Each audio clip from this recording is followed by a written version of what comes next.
You think these are just your daily habits. Overworking, saying sorry too much, feeling guilty when you rest, reading people's moods before they even speak.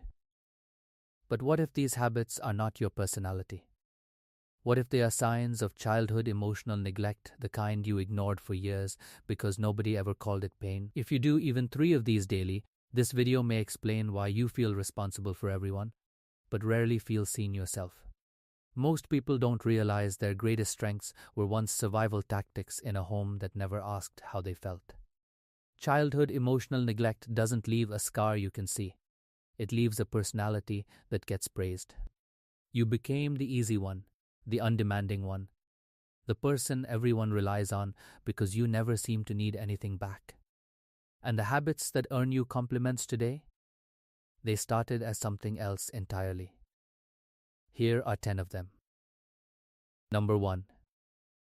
You feel wrong when you stop working. You finish a task and immediately search for the next.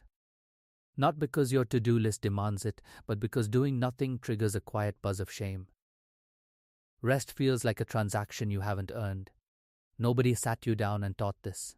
You breathed it in from an atmosphere where your busy self got noticed and your still self got ignored. Rest shouldn't feel like a question you failed to answer.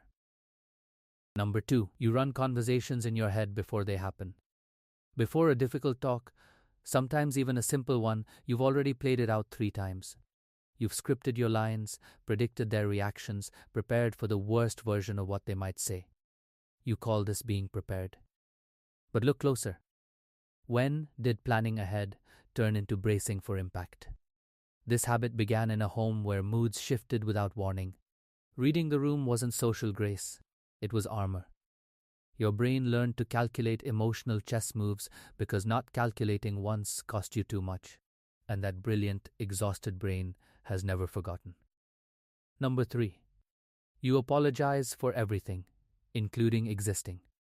You say sorry when someone bumps into you, when you ask a reasonable question, when you're 2 minutes late with the body language of someone who committed a real offense. This reflex forms in children who learn that their needs, their mistakes, even their presence created discomfort for the adults around them. Your apology isn't politeness. It's a protection spell. I know I'm too much. Please don't leave. Number 4. Kindness from others makes you uncomfortable. Someone gives you a genuine compliment, and your first instinct is to deflect or immediately return the favor. A friend offers help, and you say, "I'm fine," when you're drowning. Someone says, "I've got you." And instead of relaxing, you tense up. Why does freely given care feel like a trap? Because when warmth is inconsistent, the nervous system stops trusting it. Your brain registers care as temporary, like a loan with hidden interest. You became extraordinary at giving. Receiving, that sits in your hands like a foreign object. Number 5. You feel responsible for everyone else's emotions. Someone in the room goes quiet and you instantly scan the last 10 minutes of your own behavior. A friend seems off and your first thought isn't, "I hope they're okay." It is, "What did I do?" You absorb other people's weather as if every cloud is a forecast about you. This forms in children who were tasked, without anyone saying it aloud, with managing the temperature of their home. You became a thermostat for others because no one regulated yours, and you still carry that job into every room. Number 6. Calm periods make you anxious. Things are genuinely fine. No crisis, no emergency.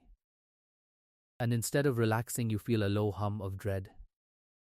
You start looking for what you missed. You tell yourself, this peace won't last. When your nervous system is trained on emotional unpredictability, calm stops feeling like safety. It feels like the pause before the next disaster. Because in childhood, that is exactly what calm often was. The quiet between storms. So peace becomes something you endure, not something you live in. Number 7. You have no idea what you actually want. Someone asks what you feel like eating, what you need in a relationship, what you want from your life, and there is just blank space. Not indecision. Something older. You got so good at reading everyone else that the path back to your own inner world grew over. Children whose desires go consistently unacknowledged do not develop broken preferences.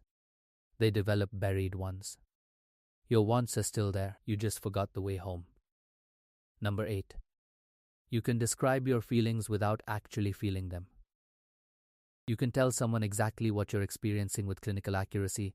I think I'm anxious about this. That probably hurt me. Correct, precise, distant, like you're standing outside your body narrating to someone behind you. A child whose emotions were consistently ignored doesn't stop having feelings. They stop listening to them. Because listening for years produced nothing. No response, no acknowledgement, no relief. Your body kept speaking.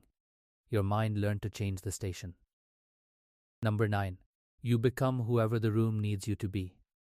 With some people, you're warm and open. With others, you're quiet, careful, almost unrecognizable. Your opinions soften. Your humor vanishes. Your posture shifts. And the unsettling part isn't the shifting. It is that you don't know which version is real. When being whoever was safest was your only option, you don't develop a fixed self. You develop a skill set, an extraordinary and exhausting ability to become whatever the room requires. Ask yourself, who are you when no one is watching? If the answer feels genuinely unanswerable, now you know why. Number 10. Silence from someone you love feels unbearable. Someone you care about takes hours to reply, and you feel it in your body. Not just the waiting, something inside you starts quietly preparing for disappearance. Not for an awkward conversation, for the permanent kind. Because in a home where emotional presence was unpredictable, silence wasn't neutral. It was the punishment, the withdrawal of whatever warmth had briefly appeared. So every unanswered message today carries something much older than a text message. It carries the weight of a child who learned to read silence as the beginning of being left. If more than one of these felt uncomfortably familiar, hear this clearly. None of these habits make you broken. They make you someone whose brain adapted brilliantly to conditions that asked too much of a child with no other options. Understanding where they came from won't fix everything overnight. But it changes your relationship with the person in the mirror, and that is where it actually starts. If this gave you words for something you've been carrying without a name, share it with someone who needs to hear it. And make sure to like and subscribe to Psychology Insights. This is what we do here every week. I'll see you in the next video.